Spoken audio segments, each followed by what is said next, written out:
నమస్తే, welcome to our channel. Bhumana Karunakar Reddy అధికారాన్ని అడ్డుపెట్టుకుని భూ కబ్జాలు, అవినీతి, అక్రమాలకు పాల్పడ్డారని ఆయన పైన చాలా అభియోగాలున్నాయి. అయితే తిరుపతి జిల్లాలో భూ కబ్జా చేసినప్పటికీ కూడా కూటమి ప్రభుత్వం అధికారంలోకి వచ్చినా చర్యలు తీసుకోలేదు అనే ఆరోపణలు కూడా ఉన్నాయి. మరి ఎట్టకేలకు రెవెన్యూ అధికారులు 150 కోట్ల విలువైనటువంటి భూమిని మరి ఆ భూ కబ్జాలో చేస్తున్నటువంటి కట్టడాలను అడ్డుకోవడాన్ని ఏ విధంగా చూడాలి, భూమన కరుణాకర్ రెడ్డి కుమారుడు అభినయ్ రెడ్డి అభ్యంతరం వ్యక్తం చేయడాన్ని ఎలా చూడాలి తెలుసుకునే ప్రయత్నం చేద్దాం. దీనిపై చర్చించడానికి మనతో పాటుగా ఉన్నారు టీడీపీ రాష్ట్ర అధికార ప్రతినిధి అప్పసాని రాజేష్ గారు. నమస్తే సార్. నమస్తే సార్, మీ నాయకుడు అధికారంలోకి వచ్చిన తర్వాత, మీ ప్రభుత్వం అధికారంలోకి వచ్చిన తర్వాత వైసీపీ నేతలు భూ కబ్జాలు చేసినా ఏం చేసినా పట్టించుకోవట్లేదు, చర్యలు తీసుకోవట్లేదు అని చెప్పి స్టార్టింగ్ నుంచి ఉంది. సో మరి ఎట్టకేలకు ఇప్పుడు తిరుపతి జిల్లాలో తన అధికారాన్ని పెట్టుకుని భూ కబ్జాలకు, అవినీతికి పాల్పడ్డారని చెప్పి అనేక ఆరోపణలు ఉన్నటువంటి భూమన కరుణాకర్ రెడ్డి ఏదైతే భూ కబ్జాకు పాల్పడ్డారో దానికి 16.63 ఎకరాలకు రెవెన్యూ అధికారులు విముక్తి కలిగించడం కానివ్వండి, అక్కడ కట్టడాలని అడ్డుకోవడం కానివ్వండి, మరి భూమన కరుణాకర్ రెడ్డి కొడుకు అయినటువంటి అభినయ్ రెడ్డి దాన్ని అడ్డుకోవడం ఎలా చూడాలంటారు ఈ మొత్తాన్ని? సో ఇప్పుడు భూమన కరుణాకర్ రెడ్డితో స్టార్ట్ అయింది. వైసీపీ నేతలు చేసినటువంటి భూ కబ్జాలన్నింటినీ కూడా అడ్డుకట్టేసే ప్రయత్నం చేస్తుందా మీ ప్రభుత్వం? ఇప్పుడు వాస్తవంగా భూమన కరుణాకర్ రెడ్డి తిరుపతి స్థానిక రాజకీయాల్లో గడిచిన కొన్ని దశాబ్దాలుగా అతని వ్యవహారాలు గమనించితే 2009లో చిరంజీవి గారు అక్కడ పోటీ చేస్తున్న సందర్భంగా ఆయన స్థానికంగా అకామిడేషన్ తీసుకున్న ఒక హోటల్ మీద దాడి చేసే ప్రయత్నం చేశారు. అంటే వైఎస్ రాజశేఖర రెడ్డి ముఖ్యమంత్రిగా ఉన్నాడు. వైఎస్ రాజశేఖర రెడ్డి తోటి ఇతనుకున్న సాన్నిహిత్యం దృష్ట్యా ఆ ప్రాంతాన్ని ఒక సామంత రాజుగా మలుచుకొని నా రాజ్యంలోకి ఇంకా వేరే వాళ్ళు ఇక్కడికి ప్రవేశిస్తారా, ధిక్కారము సైతున అనే ధోరణి ప్రదర్శిస్తూ చిరంజీవి గారిని అడ్డుకోవాలని ప్రయత్నం చేశాడు.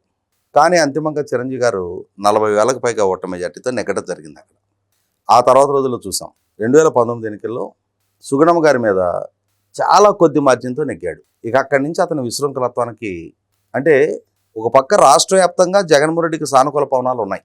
జగన్మోహన్ రెడ్డికి 151 స్థానాలు దక్కాయి. 151 స్థానాలు దక్కిన అందులో తిరుపతి స్థానం మాత్రం బొటాబొటీ మెజార్టీతో నెగ్గడం జరిగింది. కాబట్టి ప్రజలలో ఇతనికి ఎప్పుడూ సానుకూలత లేదు. కేవలం మంది మార్బలంతో అక్కడ ఆధిపత్య ధోరణి ప్రదర్శిస్తా మీడియా మేనేజ్మెంట్ ద్వారా చాలా బలవంతుణ్ణి అన్నట్టుగా పోర్ట్రేట్ చేసుకుంటూ వచ్చేవాళ్ళు. చివరికి మన 2024 ఎన్నికల్లో చూసాం. ఇతను టీటీడీ చైర్మను, ఇతని కొడుకు ముందు తొడా చైర్మను, తర్వాత తిరుపతి డిప్యూటీ మేయరు, ఇన్ని పదవులు అనుభవిస్తా అక్కడ వీళ్ళ ద్వారా జరిగిన వందలాది కోట్ల రూపాయల టీడీఆర్ బాండ్ల కుంభకోణం అది ఆల్రెడీ ఇప్పటికే విజిలెన్స్ విచారణ కూడా పూర్తయి ఉంది. ఇప్పుడు సహజంగా ఏంటంటే ఏ నాయకుడికైనా సరే విజయం వినయాన్ని ఇవ్వాలి, పరాజయం ధైర్యాన్ని ఇవ్వాలి.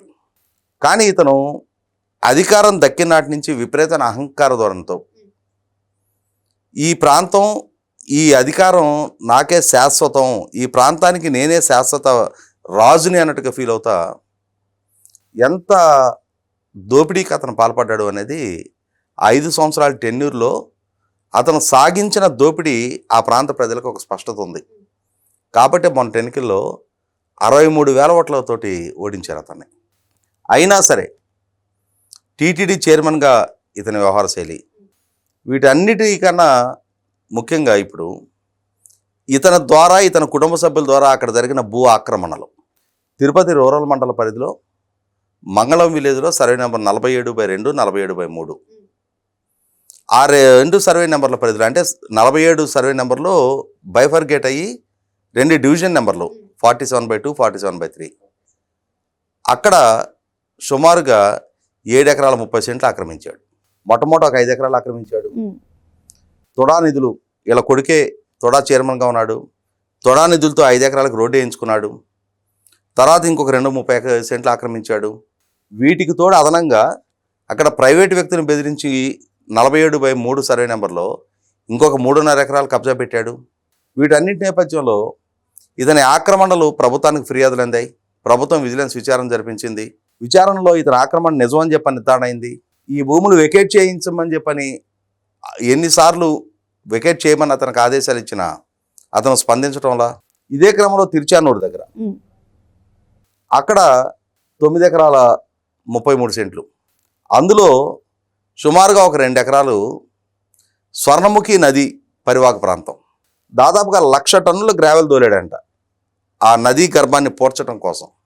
ఇతని బాబుగాడి సొమ్ముకు మళ్ళీ కాంపౌండ్ వాళ్ళు కట్టేసుకొని తోటలు పెంచుకుంటా ఉన్నాడు. తీరా చూస్తే అది ఇనాం భూమి, స్వర్ణముఖి నది పరివాహక ప్రాంతం. అంటే కంటికి కనిపించిన, నదరగా కనిపించిన ప్రతి ఆస్తి మీద వీళ్ళకు కనుబడింది. ఇవాళ ప్రభుత్వం విజిలెన్స్ విచారణ జరిపి ఇతని కబ్జా చెర నుంచి ఈ ఆస్తులను విడిపించింది. వాస్తవంగా ఈ 1,00,000 కోట్ల సేన ఈ గ్రావెల్ దోలిన దానికి కూడా సేనరైజ్ వసూలు చేయాలని చెప్పిన ఆలోచన చేసినా కూడా అతను స్పందించలా. అంటే అతని నుంచి బలవంతాన వసూలు చేయడానికి అధికార యంత్రాంగం కూడా కొంచెం సంకోచిస్తూ ఉన్నారు. ఇటువంటి క్రమంలో ప్రభుత్వం నిన్న ఈ 2 భూముల్ని అతని కబ్జా నుంచి విడిపించారు. ప్రభుత్వ భూములుగా బోర్డులు పెట్టారు. మీరు ఇందాక ప్రస్తావించినట్టుగానే వాళ్ళ కొడుకు అభినయ్ రెడ్డి మాకు ముందస్తు సమాచారం ఇవ్వకుండా ఎలా వస్తారు అని చెప్పని. అసలు నువ్వు ఎవరివి? నీకేం సంబంధం? నీకు సమాచారం ఇస్తారు, ఎప్పుడు ఇస్తారు? నువ్వు స్వాధీనం చేసుకున్న ఆస్తులు ప్రభుత్వం తిరిగి స్వాధీనం చేసుకుంది. నువ్వు కబ్జా పెట్టిన ఆస్తులు కబ్జా పెట్టినందుకు నీ ఇంటికి పోలీసులు వస్తారు. నిన్ను నీ తండ్రిని ఈడ్చుకెళ్ళే టైం వస్తుంది. వాస్తవంగా ఇప్పటికే ఎప్పుడో అరెస్ట్ కావాల్సిన భూమన కరుణాకర్ రెడ్డి ఇప్పటి వరకు చాలా పెద్ద మనిషిగా చాలామంది కాగలుగుతా ఉన్నాడు. కారణం ఏంటంటే ప్రభుత్వం ప్రదర్శించిన కొంత ఉదాసీనత కూడా, మా ప్రభుత్వం కూడా కొంత సాత్విక ధోరణి ప్రదర్శించిన పర్యవసానం అతనికి ఇదంతా నా అహంకారం, నా కండకవరం అని ఫీల్ అవుతున్నాడు. తిరుమల లడ్డూ తయారీలో వినియోగించే నెయ్యి కల్తీ విషయంలోనే, తిరుమల మీద ఇతను చేస్తున్న దుష్ప్రచారాల నేపథ్యంలోనే, తిరుమల ప్రతిష్టను మంటగలపడానికి చేస్తున్న కుట్రలు కుతంత్రాల నేపథ్యంలోనే, అలాగే ఇతని ద్వారా జరిగిన ఈ ఆక్రమణల నేపథ్యంలో, ఇతను చైర్మన్గా ఉండగా తిరుపతి హుండీ డబ్బులు దొంగతనంగా కొట్టేస్తున్న రవికుమార్, ఆ రవికుమార్ని విజిలెన్స్ వాళ్ళు పట్టుకుంటే దాన్ని బయట పంచాయతీ చేయించిన తీరు, ఆ ఆస్తులు కొట్టేసిన తీరు, వీటన్నిటి నేపథ్యంలో అవన్నీ విచారణ జరుగుతూ ఉన్నాయి. పదే పదే టీటీడీ ధర్మకర్తల మండలి మీద దాడి చేస్తూ ఉన్నాడు, చైర్మన్ గారి మీద దాడి చేస్తూ ఉన్నాడు, ప్రభుత్వాన్ని పదే పదే వంకలు పెడతా ఉన్నాడు. ఇవాళ ఒక సామెత ఉంది, ఇనుము వంకర కొలిని తీర్చుద్ది అని చెప్పని. ప్రభుత్వానికి ఉన్న అధికారం, ప్రభుత్వం చేతిలో ఉన్న వ్యవస్థలు, నువ్వు ఈ కనపరుస్తూ ఉన్న అతిశయం, అహంకారం, వీటన్నిటి నేపథ్యంలో ఇన్ని బొక్కలు నీ కింద పెట్టుకొని, మామూలుగా అయితే ఎలక్షన్ కమిషన్ కొంత సాధ్యత ధోరణి ప్రదర్శించింది, కానీ తిరుపతి పార్లమెంటు ఉప ఎన్నిక జరిగిన సందర్భంగా నాటి తిరుపతి ఈఆర్ఓగా పనిచేసిన మున్సిపల్ కమిషనర్ గిరీష్ ఐఏఎస్ అధికారి, అతని డిజిటల్ సంతకాన్ని, లాగిన్ ఐడిని వీళ్ళు మిస్యూజ్ చేసి ఆ లాగిన్ ఐడి ద్వారా 35,000 ఓటర్ ఐడీలు డౌన్లోడ్ చేసుకొని వాటిని ఫేక్ ఐడీలు ముద్రించి వందలాది బస్సుల్లో వేరే ప్రాంతాల నుంచి ప్రజలు అక్కడికి తరలించి ఎన్నికను ఒక అపహాస్యంగా మార్చిన గనుడు ఈ అభినయ్ రెడ్డి. వాస్తవంగా ఈ అభినయ్ రెడ్డి మొన్నటి ఎన్నికల అభ్యర్థిగా పోటీ చేసిన సందర్భంగా ఇతని ప్రమేయం నిర్ధారణ అయిన తర్వాత కూడా అతన్ని పోటీకి అనర్హుడిగా ప్రకటించకుండా కొంత వెసులుబాటు ఎలక్షన్ కమిషన్ అతను కల్పించింది. కానీ చూసాం ప్రజలే తీర్పిచ్చారు అనేది. తాత్కాలికంగా వ్యవస్థలను మేనేజ్ చేసి నీకు అనుకూలమైన ఉత్తర్వులు తెచ్చుకోగలిగిన అంతిమ న్యాయ నేతల ప్రజలకు తెలుసు ఏం జరుగుతుంది అని. రాయలసీమ పట్టభద్రుల ఎలక్షన్స్ జరుగుతూ ఉంటే తిరుపతి అసెంబ్లీ పరిధిలో సహజంగా పట్టభద్రుల ఎమ్మెల్సీకి పట్టభద్రులే ఓటేయాలి. మీకు నాదొక ఎగ్జాంపుల్ చెప్తాను. నేను 2017లో గ్రాడ్యుయేట్ ఎమ్మెల్సీకి ఓటర్గా నమోదు అవుదాము అని చెప్పని నేను నమోదు చేయబోతే ఆన్లైన్లో నా ఒరిజినల్ పట్టా అడిగింది. నేను ప్రొవిజనల్ తీసుకున్నా కానీ ఒరిజినల్ పట్టా యూనివర్సిటీ నుంచి తీసుకోవాలా. 1990లో నా బీకామ్ అయిపోయింది. 2017 27 సంవత్సరాలు. సరే, నాగార్జున యూనివర్సిటీకి అప్లై చేసాం. మీరు 27 సంవత్సరాల పాటు తీసుకోలేదు కాబట్టి మీరు సంవత్సరానికి ఇంత చొప్పున పెనాల్టీ పే చేయమన్నారు. 8,000 చిల్లర అయింది లెక్కేస్తే. సరే, ఇప్పుడు అన్ని వేలు కట్టి తీసుకొని ఓటు జరగకపోతే ఏమో అని చెప్పని నేను మానుకున్నప్పుడు తర్వాత మళ్ళీ నేను చలానా పే చేసే పట్టా తెప్పించుకొని ఓటర్గా నమోదు అయ్యా. అంటే నేను గ్రాడ్యుయేట్ అయ్యుండి కూడా ఓటర్గా నమోదు కావడానికి ఇంత డిఫికల్ట్ ప్రోటోకాల్ ప్రొసీజర్ ఉంటే ఇతని నియోజకవర్గ పరిధిలో ఓటర్లుగా నమోదు చేసిన వాళ్ళ ఓటర్ లిస్ట్ చూస్తే ఎడ్యుకేషన్ క్వాలిఫికేషన్ అనే ఒక కాలం ఉంటుంది. అందులో 5వ తరగతి 8వ తరగతి గ్రాడ్యుయేట్ ఎమ్మెల్సీ ఎలక్షన్ ఓటర్లు. అసలు ఈ నమోదు చేయించుకున్న ఈ అప్లికేషన్స్ తీసుకొని ప్రాసెస్ చేసినాడు ఎలా చేశాడు, ఎలా చేయించారు, వీటికి అన్నిటికీ కర్త కర్మ క్రియ ఈ తండ్రి కొడుకులే. కాబట్టి ఎలక్షన్ కమిషన్ ఇప్పటిదాకా ఇంకా వీళ్ళ మీద కాస్త జాలి ప్రదర్శిస్తూ ఉంది. శాశ్వతంగా ఈ తండ్రి కొడుకుల్ని ఎన్నికల్లో పోటీ చేయకుండా అనర్హులుగా డిక్లేర్ చేయాలి. అలాగే కల్తీ నెయ్యి కేసులో వీళ్ళని ఎప్పుడో ప్రాసిక్యూట్ చేసి ఉండాల్సింది.